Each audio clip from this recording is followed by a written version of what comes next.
أعوذ بالله من الشيطان الرجيم بسم الله الرحمن الرحيم الحمد لله رب العالمين والصلاة والسلام على سيدنا محمد وعلى آله وصحبه أجمعين والسلام عليكم ورحمة الله وبركاته. Frères et sœurs, assalamu alaikum wa rahmatullahi wa barakatuh. J'espère que vous allez tous et toutes bien en cet après-midi de ce jour de dimanche 22 avril. Il est précisément 15h05. Alors frères et sœurs, comme vous avez logiquement dû le voir dans l'introduction de cette vidéo, nous allons revenir sur la question de As-Salat al-Tarawih, cependant sous un autre angle, avec un autre questionnement. De surcroît, un questionnement que je n'ai jamais soulevé, ni dans mes vidéos, ni dans mes deux ouvrages sur la question. Comme quoi en réfléchissant, en continuant à essayer de clarifier le sujet, on trouve toujours des éléments à charge ou à décharge sur les différents sujets. Cependant, avant d'entrer dans le sujet de Salat al-Tarawih, j'aimerais vous apporter un complément d'information quant à la vidéo précédente que j'avais réalisée concernant les prisonniers de la bataille de Badr. J'avais mis, me semble-t-il, en évidence qu'on a essayé peu importe les raisons, en tout cas les faits sont là, d'amalgamer une situation, un fait historique qu'on a récupéré afin de l'amalgamer avec le Coran, notamment la sourate Al-Anfal, la sourate 8, concernant des prisonniers de la bataille de Badr. À l'issue de cet amalgame, il se trouve que Omar ibn Khattab, radiallahu anhu, sort une fois grandi face aux compagnons, mais pas que, puisqu'il en est de même face au prophète, qui, on l'a vu, pleure comme un enfant devant lui, puisque celui-ci, nous dit-on, le prophète Mohammed n'avait pas jugé les choses comme il fallait les juger. En d'autres termes, il n'avait pas suivi l'avis de Omar ibn Khattab, que celui-ci voulait tuer les prisonniers. Alors, j'ai expliqué tout ça, pourquoi que cette situation était effectivement pas possible, pour les différentes raisons que j'avais évoquées. Néanmoins, j'aimerais vous donner un élément complémentaire qui vient conforter, si besoin était, ma motivation. Alors, lorsque je vais dans le Sahih Muslim, que j'ai lu partiellement, en tout cas très rapidement la dernière fois, volume 7, et je vais exactement dans le texte que j'avais évoqué, c'est-à-dire page 152, chapitre 18. Ce qui nous intéresse ici, c'est le petit passage où le prophète Mohammed commence à questionner les compagnons, d'entre autres Omar ibn Khattab, pour demander les avis d'un certain nombre de compagnons.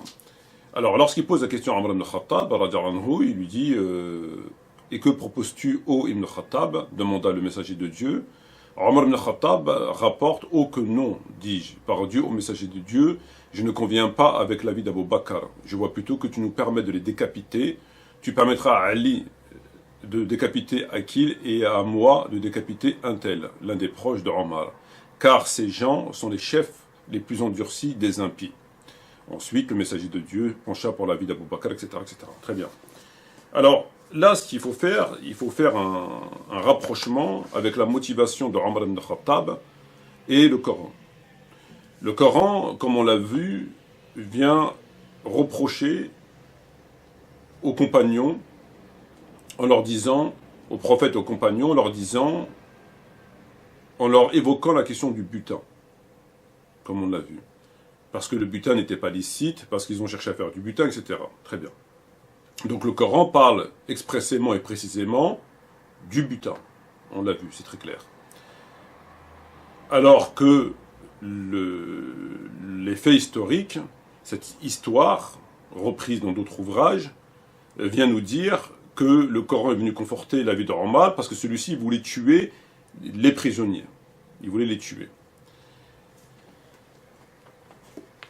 Nous avons vu que une volonté de tuer les prisonniers n'est pas comparable, n'est pas assimilable au fait du reproche que Dieu a fait.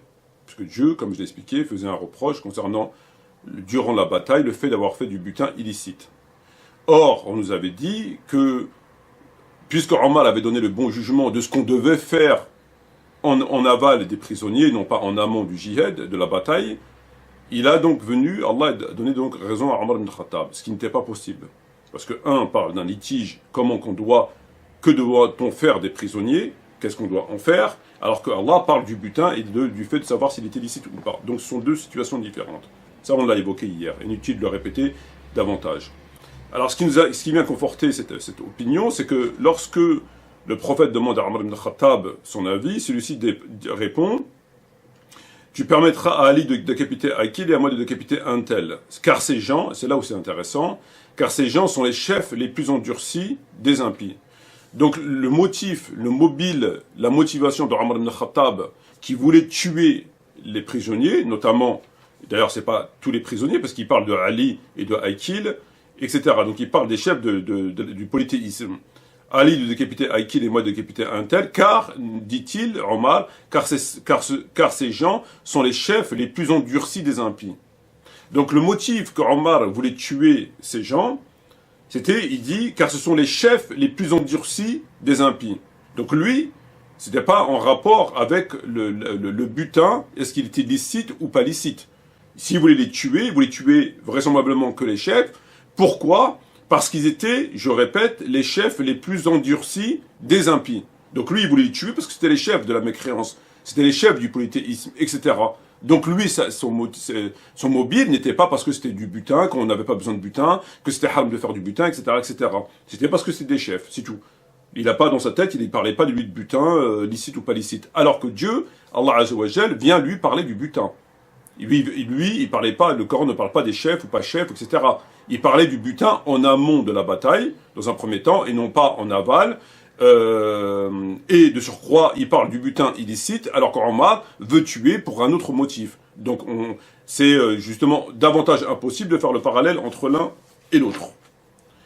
Il fallait le dire, c'est un élément complémentaire. Alors, et puis on avait vu par ailleurs que dans le tafsir d'Ibn Abbas, donc le tafsir d'Ibn Abbas, comment ils avaient, lorsque le prophète demande Aïna Abu Bakr ou Omar ou Ali, dans le texte on ne trouve pas de Ali. Donc il demande un avis sur le compagnon, il demande l'avis de 3 illustres compagnons, Abu Bakr, Omar et Ali, qui par ailleurs avaient fait un combat, comme j'ai dit, singulier, ce qui n'est pas rien, c'est quand même méritoire. Et dans le texte, il n'y a plus d'Ali. Bon, peut-être qu'il est occupé, hein, parce qu'après on ne lui demande pas son avis, on l'appelle mais on ne demande pas son avis. Donc c'est quand même assez particulier, peut-être qu'il était au téléphone, il commandait une pizza, donc il est occupé, bon, pourquoi pas. Ça met davantage, encore une fois, en avant qu'il faut être très vigilant quant au texte, pour ne pas dire autre chose. Alors maintenant on va rentrer, Inch'Allah, dans la question de Salat al-Tarawih sous un nouvel questionnement, à savoir est-ce que Salat al-Tarawih c'est une sunna, comme on le dit, comme beaucoup le disent, et comme on va le voir, Inch'Allah, muakkada, ou est-ce que c'est une sunna, muakka, tralala. Alors oui, ça peut paraître humoristique, ça l'est quelque part, mais croyez-moi, je préfère l'exprimer sous un ton humoristique que sous l'effet de la colère. Parce que le questionnement, comme je vais vous prouver, a toute sa légitimité, a toute sa place. Alors, déjà, petite précision, qu'est-ce qu'une sunna muakkada? La sunna, comme on sait, c'est le comportement, les dits du prophète, etc. Ce qui est propre au prophète, ce qu'on appelle une sunna. On ne va pas développer davantage, mais pour faire grosso modo, la sunna, c'est le comportement, les dits, etc. du prophète. Donc sunna, on dit sunna. Souvent, quand on fait telle et telle chose, on dit c'est une sunna. Sunna muakkada, c'est quoi? Sunna muakkada, ça vient du mot akid, qui veut dire certain, sûr, etc.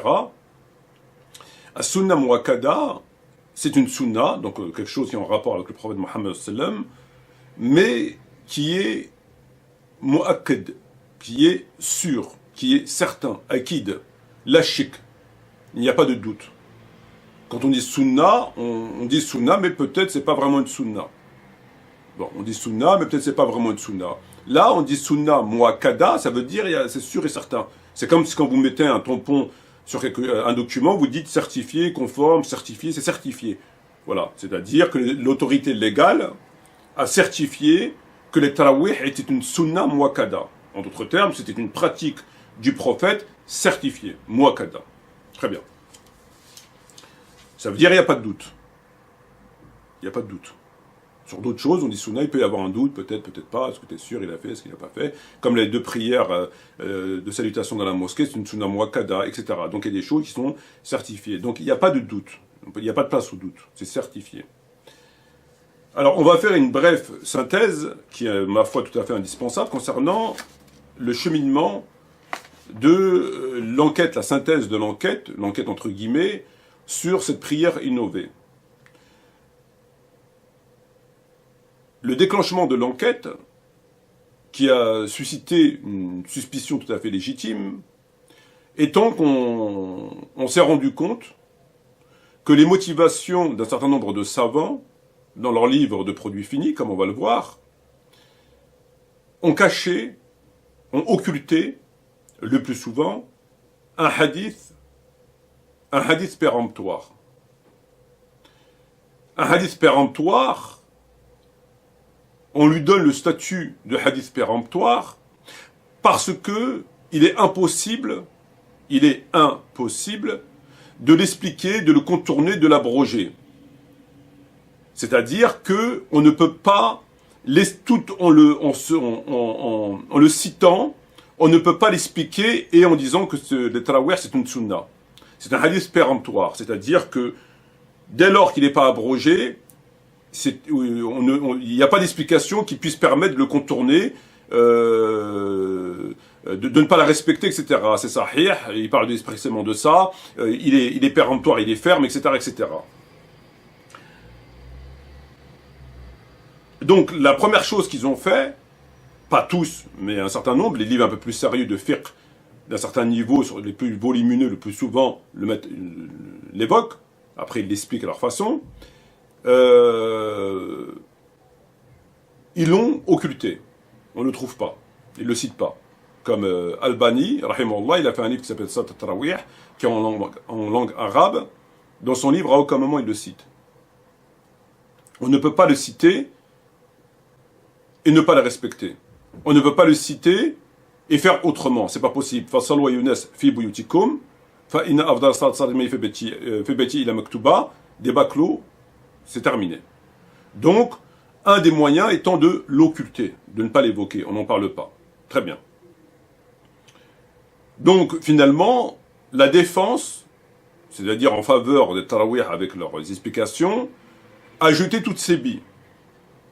La défense, elle a jeté toutes ses billes pour essayer d'expliquer l'inexplicable. Tous les arguments les ont jetés. Comme l'a fait Ibn Taymiyyah, et bien d'autres. Et donc finalement, lorsqu'on fait des pseudo-débats sur YouTube et ici ou là sur Tarawih, où on essaie d'écouter, ma foi, les propos des uns et des autres, de demeurer un ou de demeurer deux, il est évident que demeurer un et demeurer deux, face à Ibn Taymiyyah et à des érudits de la même envergure, ne peuvent pas apporter des éléments de nature à faire naître raisonnablement le doute sur cette question.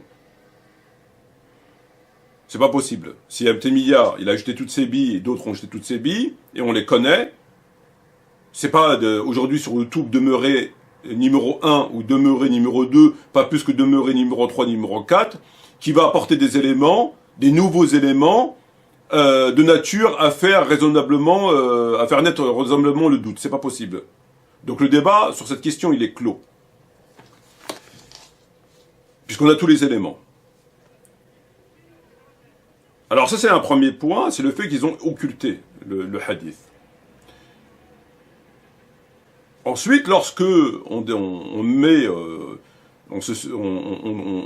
dévoile l'information, on donne l'information, on extrait l'information et on leur agite en leur disant « Et ça, qu'est-ce que c'est ?» Comme si on avait attrapé un voleur avec dans sa poche le fruit de son butin. Donc on montre le poteau rose en quelque sorte. Qu'est-ce qu'on entend ? On entend une avalanche de mensonges, de falsifications et de fourberies. Une fois on met le hadith en avant, qu'est-ce que vous faites de ce hadith? Qu'est-ce qu'on a pour réponse? Une avalanche de mensonges, de falsifications et de fourberies, dont le seul et unique but de consolider, et cela en dépit du hadith Fasalu Yunas fi buyutikum, une théorie, la leur, qui est de toute évidence mensongère. Alors, ça passe par la falsification de livres, comme le livre de Tarikh de Tabari, qui, de l'arabe au français, a été falsifié. D'ailleurs, j'ai écrit un livre qui s'intitule, un fascicule, qui s'intitule Qui est le criminel qui a falsifié le livre de Tabari, dans lequel il est prouvé que on a rajouté le mot Mahmouda après Tarawih, qui n'existe pas dans la version arabe. Donc si on a rajouté ce mot qui n'est pas dans la version arabe, c'est très difficile de penser, en tout cas ça oriente considérablement les choses. J'ai constaté, et je l'ai démontré dans mon premier livre sur cette question, que dans les traductions de Sahih Muslim, par exemple, et que lorsqu'il était écrit à Qiyam al-Lil, ils avaient traduit par, entre parenthèses, Tarawih. Qiyam al-Lil, Tarawih. Or, Qiyam al-Lil, c'est une chose que le prophète a connue et qu'il a évoquée, qui est évoquée dans le Coran, et Tarawih en est une autre. Mais quand on ne sait pas, ben on tombe dans le panneau, évidemment. J'ai vu qu'ils ont inventé un chapitre intitulé Tarawih dans Bukhari, tout en enlevant le hadith Fasalu Yunas fi buyutikum. Il n'y a pas de Tarawih dans chez Bukhari, il n'y a pas de chapitre, il n'y a pas de bab Tarawih, et de surcroît, lorsqu'on enlève le hadith, la messe est dite. Et ils utilisent aussi des hadiths qui n'ont aucun rapport avec Tarawih. Ils prennent, pour argumenter le chapitre Tarawih, des hadiths qui n'ont aucun rapport avec Tarawih. Par exemple, celui qui veille durant le mois du Ramadan avec foi et conviction, Dieu pardonne ses péchés. Veiller, ça ne veut pas dire Tarawih. Eux, ils le prennent, ils le mettent dans le chapitre Tarawih. Donc la personne ne sait pas, apprend que c'est Tarawih. Or, il y a écrit celui qui veille avec foi et conviction. Il n'y a pas écrit Tarawih. On veille avec foi et conviction chez soi. Alors ça, c'est pour le... Et ensuite, on a eu un déluge de réponses plus fourbes les unes que les autres. On nous a dit que le prophète n'a pas interdit Tarawih, c'est simplement déconseillé, comme on l'a vu. Que Omar ibn Khattab était considéré comme un prophète, donc prophète et prophète, ça se vaut. Donc quand un prophète n'est pas là, c'est le prophète qui prend la relève, comme chez les présidents, par exemple des États-Unis, lorsque un président est en danger, il y a un autre président qui est prêt à prendre la relève pour éviter. Donc c'est ce qu'ils font. Donc là, en quelque sorte, ça sera un petit peu la même chose. On a entendu, si les tarawih est une innovation, pourquoi aucun compagnon n'avait rien dit. Les tarawih sont une bonne occasion de se rencontrer. Quel maïlati à faire le tarawih? Le prophète aurait dit suivre la sunna et celle de mes compagnons, etc., etc. Donc voilà tout ce qu'on a pu subir, grosso modo, très rapidement, une fois qu'on a découvert la mascarade. On s'est rendu compte, la synthèse, de cette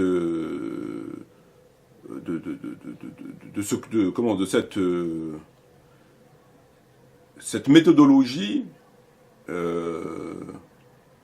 c'est quand même incroyable, parce qu'on se rend compte du cheminement d'un travail qui est fait afin de mettre barrière après barrière pour toute personne étant finalement à la recherche de la vérité. Le mode opératoire, si je peux m'exprimer de cette manière, est quand même assez impressionnant. On commence par cacher un hadith qu'on n'évoque pas. Alors qui va lire les 5 tomes et les machins et s'arrêter forcément sur ce hadith, etc. On le cache. Tout en le cachant, on prétend qu'il a pris avec ses compagnons. On se rend compte à la lecture des 2 Sahih qu'il ne l'a jamais fait. À côté de ça, on falsifie des livres comme Tabari et des ouvrages où on introduit ce que je viens d'évoquer. Et finalement, on continue en apportant des réponses complètement à côté du sujet, comme je viens de l'évoquer. Et tout ça, ça s'emboîte. Ça, voilà, on vous met des barrières après barrières pour éviter d'accéder à la vérité, pour éviter la manifestation de la vérité. Et dans le cadre de ce travail qui est fait, et c'est là le sujet de la vidéo, c'est qu'on parle d'une sunna muakkada, pratique du prophète certifiée. C'est-à-dire qu'il n'y a aucun doute. Ça vient, encore une fois, dans le même sens de ce que je viens d'évoquer. Et bien sûr, ce travail qui a été fait, on l'a pu le voir, et je pense que tout le monde en est témoin, de bon gré mal gré, qu'on nous avait parlé d'un ijma', un consensus. C'est-à-dire que dans l'esprit des uns et des autres, y compris moi-même, il y avait ijma', il y avait consensus. Ijma'. Il n'y avait personne, à part un Shia, qui venait, aucun compagnon, aucun savant, ijma'. Donc, ce que j'appelle, moi, on a connu l'arnaque à la carte de crédit, on a connu l'arnaque au CO2, on a connu l'arnaque aux assurances, et on a l'arnaque au ijma', l'arnaque au consensus, c'est-à-dire le fait de faire croire aux gens qu'il y a consensus alors qu'il n'y a pas consensus. Il n'y a pas consensus. Et donc, ils ont caché aussi le fait que ce sujet ne faisait pas l'objet d'un consensus. Ils nous ont dit qu'il y a consensus. Et on s'est rendu compte après, notamment dans les ouvrages qu'on a déjà évoqués, Tahawi, Chartibi, etc., que des compagnons des Tabi'in, etc., ne faisaient pas at-tarawih. À tort ou à raison, c'est pas la question, on parle de consensus.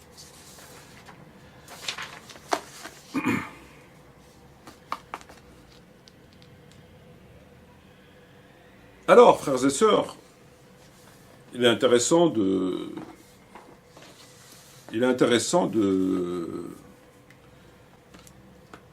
s'interroger. De s'interroger sur cette question de sunna muakkada ou sunna muakkat halala. Finalement, la chute étant de pire en pire. On se rend compte que on part d'un point pour complètement chuter et que ça en devient, c'est d'une, enfin ça pue réellement. Lorsqu'on analyse cette question, on a quoi dans cette question des tarawih? On a la question d'un hadith qu'on a déjà évoqué, qui dit, et qui s'installe chronologiquement dans les derniers faits et les propos du prophète Mohammed, troisième ou quatrième nuit, qui dit, فَصَّلُّوا أَيُّهَا النَّاسِ فِي بُيُوتِكُمْ فَإِنَّ أَفْضَلَ الصَّلَاةِ صَلَاةُ الْمَرْءِ فِي بَيْتِهِ إِلَّا مَكْتُوبًا. Nous avons فَصَّلُّوا, qui est un pluriel, qui s'adresse à au moins 3 personnes, et qui est un impératif. Ce fasallo, dans le contexte de la phrase, ferme la porte à toute possibilité de faire autrement, normalement. Normalement.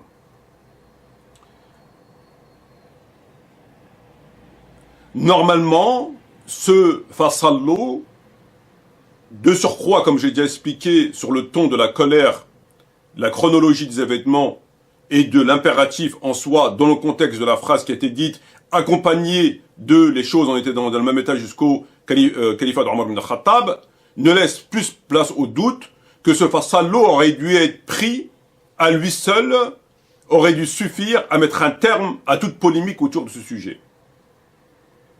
Juste ce fasallo, avec ce que je vous ai expliqué, aurait dû mettre un terme. Alors les gens, à plus forte raison, un certain nombre de savants, de chouyours, d'érudits, ce que vous voulez, n'ont pas entendu comme il devait s'entendre cet impératif de la bouche du prophète, du messager de Dieu. Parce que je le rappelle, le prophète s'appelle Mohammed. Jusqu'à preuve du contraire, le prophète dans l'islam s'appelle Mohammed, alayhi salatu wassalam. Donc ils ne l'ont pas entendu. Ils ne l'ont pas entendu, donc exit les versets qui disent وَمَا يَنْتِقْ عَنْ هَوَى إِنَّ هُوَ إِلَّا وَحْيٌ يُوحَى.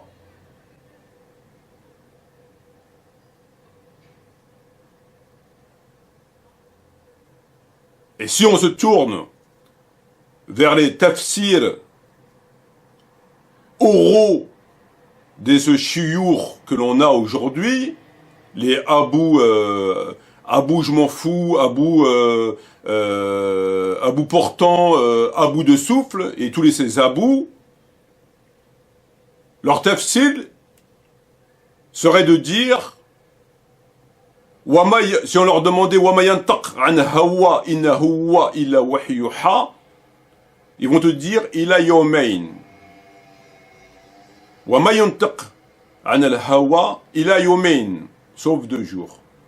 اليوم الخميس واليوم التراويح عندما قال فصلوا الناس في بيوتكم. Voilà ce qu'ils vont nous dire.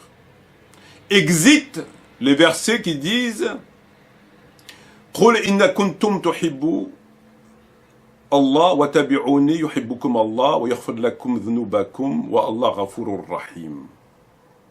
قل أطيعوا الله وأطيعوا الرسول فإن تولوا فإن الله لا يحب الكافرين. وما كان للمؤمنين ولا للمؤمنات إذا قضى الله ورسوله أمرا أن يكون لهم خير من أمرهم ومن يعصي الله ورسوله فقد ضل ضلالا مبين. Exit. Ces versets, on n'en veut pas. Parce que si on devait respecter ce que je viens de vous dire, on n'aurait plus le choix, en respectant ces versets qui vont avec. Donc, l'ordre, il dégage. Ensuite, on a le prophète Mohammed qui vient de nous dire dans cette même jumla, dans cette même phrase, il nous dit, on l'a entendu, vous l'avez entendu, et Dieu est témoin qu'on l'a entendu, à travers le texte. La meilleure prière pour un homme est celle qui est faite chez lui. Mais, on a toujours ces gens qui viennent nous dire c'est juste mieux. C'est juste mieux, il faut prendre ce mieux khfif. C'est-à-dire qu'après avoir déglingué l'amr et en avoir fait un nasiha ou je sais pas quoi, une recommandation ou une babutation ou je sais pas quoi, ils l'ont déglingué, hop, poubelle, ils vont attaquer le mieux.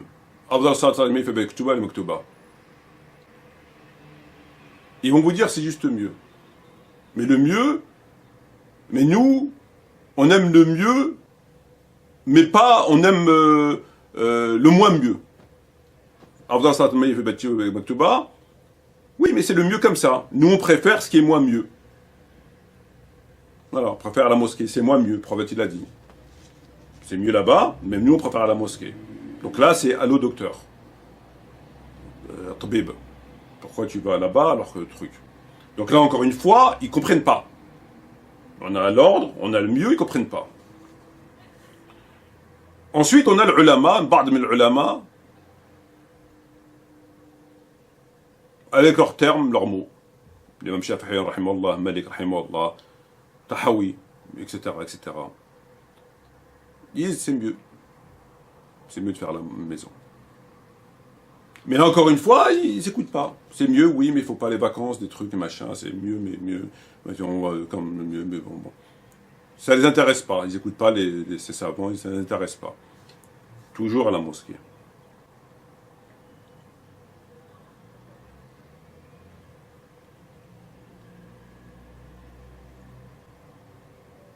Alors ça commence à faire beaucoup de choses. De ça à ça, de ça à ça, ils déglinguent tout. Mais c'est pas fini. C'est que l'ordre, c'est pas un ordre. Ça, c'est pas ça. Une vache, c'est pas une vache. Alhamdoulilah. Un vélo, c'est pas un vélo.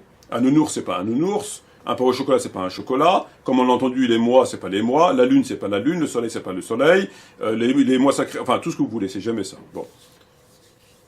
En espérant que moi, c'est moi et vous, c'est vous. Ce sera déjà pas mal.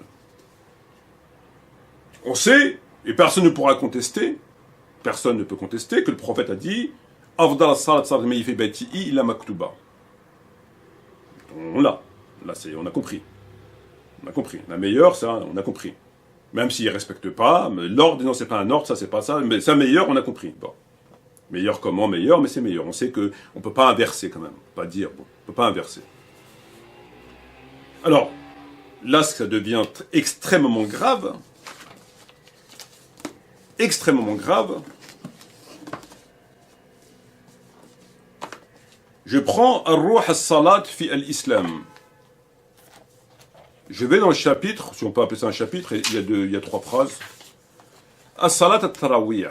As-Salat al-Tarawih هي سنة مؤكدة للرجال والنساء وسنها فيها جماعة كما يجوز أن تصلى على الأفراد. Et là, ça nous intéresse. والأفضل صلاتها في المسجد.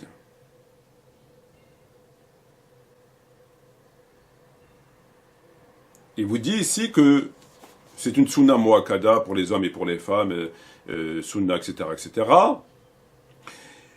Et il vous dit ici, tu peux la prier à la mosquée ou à la maison, cependant, al-afdal salataha fi al-masjid. Le mieux, c'est à la mosquée. On prend un autre livre,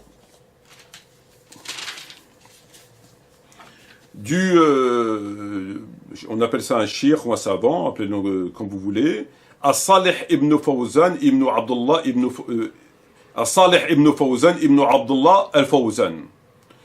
Dans son livre, Huwa al-Kitab Mulakhasu al-Fiqhi. Mulakhasu al-Fiqhi. Je vais dans le chapitre al-Tarawih. Bab fi as-Salat al-Tarawih.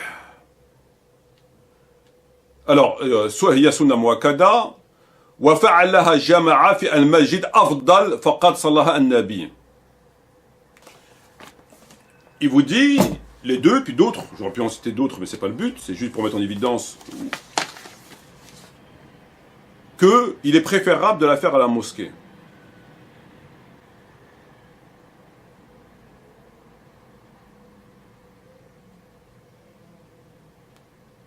Alors que le prophète a dit, c'est préférable, face à l'eau, etc., c'est à la maison. Accompagné de l'ordre, bon, on enlève tout ça, on garde juste le meilleur. Donc si je comprends bien, le prophète, il a dit, فَصَلُّوا فِي بُيُوتِكُمْ مِنَ أَفْضَلَ الصَّلَاةِ صَلَاةُ الْمَرْءِ فِي بَيْتِهِ إِلَّا مَكْتُوبَةً. Et eux, ils vous disent, c'est mieux de la faire à la mosquée. Donc ils contredisent radicalement ce qu'a dit le prophète. Le prophète a dit c'est mieux à la mosquée. C'est dans le hadith. Pardon, c'est mieux à la maison. C'est dans le hadith. Et ils vous disent c'est mieux à la mosquée.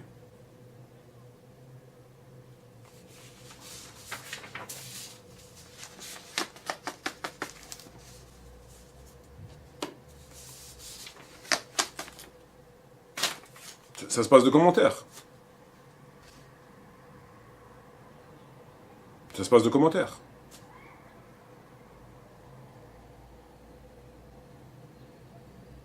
Alors peut-être maintenant, mieux, ça veut dire pas mieux. Pendant qu'on y est, vu qu'ils ont tout déglingué. Quand on dit Afdal Salat fi Bayti la Maktuba, ben ici ça veut dire autre chose, parce qu'ils vous disent le contraire.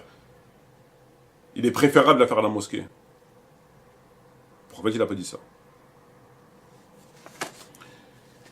Alors, le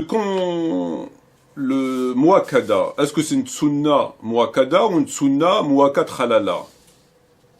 Ils nous disent, comme on l'a vu ici dans ces deux ouvrages, je reprends le livre de Fawzan,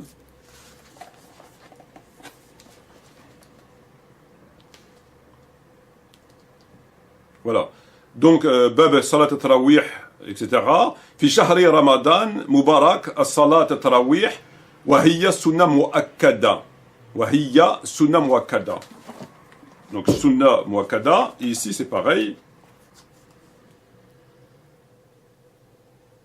Où c'est qu'il le dit ici? Voilà. As-salat at-tarawih hiya sunna muakkada. Rijal wa nisa. Ok? Donc il nous dit c'est une sunna muakkada. Qu'est-ce que ça veut dire sunna muakkada? On en a déjà parlé, ça veut dire certifié. Ça veut dire il ne fait aucun doute que le prophète Mohammed a fait cette sunna. C'est pour ça qu'une chose qui est déjà précisée dans le Coran, on ne dit pas muakkada. Parce que c'est précisé dans le Coran. Muakkada, ça veut dire c'est certifié, il n'y a pas de doute. Akid. Donc, ils vous disent, sunna, pratique du prophète, muakkada, la shak fiha. Il n'y a pas de doute. Muakkada. Très bien. Alors moi, j'ai quelque chose qui... Là, j'ai pris une claque derrière la tête. Est-ce que le prophète a déjà prié à Tarawih? Pour que ce soit une sunna, de surcroît une sunna muakkada, c'est que le prophète, il l'a fait avec certitude. Est-ce que vous avez dans un livre que le prophète a fait as-salat at-tarawih, ne serait-ce qu'une seule fois dans sa vie? Jamais. Donc si le prophète n'a jamais fait la salat at-tarawih, comment ils peuvent dire que c'est une sunna muakkada? Il n'a jamais fait de sa vie. Il n'a jamais fait de tarawih de sa vie. Jamais. Mais il te dit c'est une sunna muakkada. Alors qu'il n'a jamais fait de sa vie. 100% des savants vous disent qu'il n'a jamais fait de sa vie. S'il n'a jamais fait de sa vie, comment ils peuvent dire que c'est une sunna muakkada?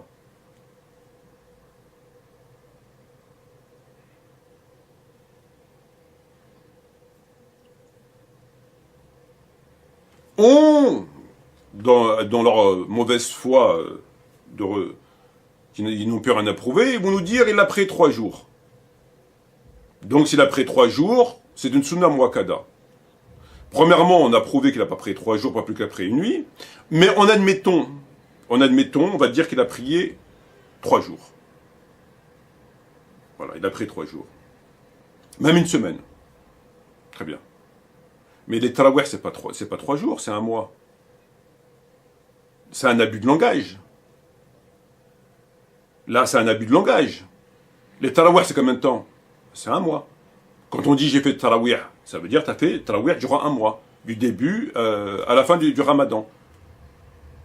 C'est ça, tarawih. Mais le prophète a fait 3 jours. Et comme on l'a vu, il a arrêté, etc. Bon. Donc 3 jours, est-ce que c'est tarawih 3 jours? C'est pas tarawih. Comment peut-il dire que le prophète a fait tarawih alors que ce terme n'existait pas à son époque, qu'il n'a jamais prié 1 mois? C'est impossible. Alors, s'ils vous disent que c'est 3 jours, mais tarawih, c'est pas 3 jours.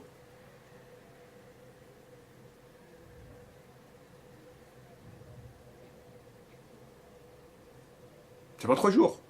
C'est 1 mois. J'ai fait tarawih, ça veut dire j'ai fait mes tarawih. J'ai fait mes devoirs, c'est j'ai fait mes devoirs. C'est pas j'ai fait 10% de mes devoirs. J'ai été voir mes parents, c'est j'ai été voir mes parents. J'ai fait ma prière, c'est j'ai fait ma prière. J'ai été à l'école, c'est que j'étais à l'école. Mais on peut pas dire... Là, il joue, mais c'est incroyable. Il a fait tarawih. Il a jamais fait 1 mois. Il a fait selon eux 3 jours. S'ils veulent. Mais 3 jours, c'est pas tarawih. On peut pas appeler ça tarawih. Est-ce que tarawih, c'est 3 jours? Non. Tarawih, c'est pas 3 jours. Tarawih, c'est 1 mois. Donc le prophète n'a jamais fait tarawih de sa vie. Pas plus qu'il n'a fait 3 jours. Et quand bien même il aura fait 3 jours, on ne peut pas les appeler tarawih. Et ils vous disent, le prophète a fait tarawih. Tarawih, ça n'existait pas. Il ne peut pas faire tarawih, ça n'existait pas. Donc le prophète a fait qiyam al-lil ma'a ashabihi fi al-masjid. 3 ayyam. Mais c'est pas tarawih, ça.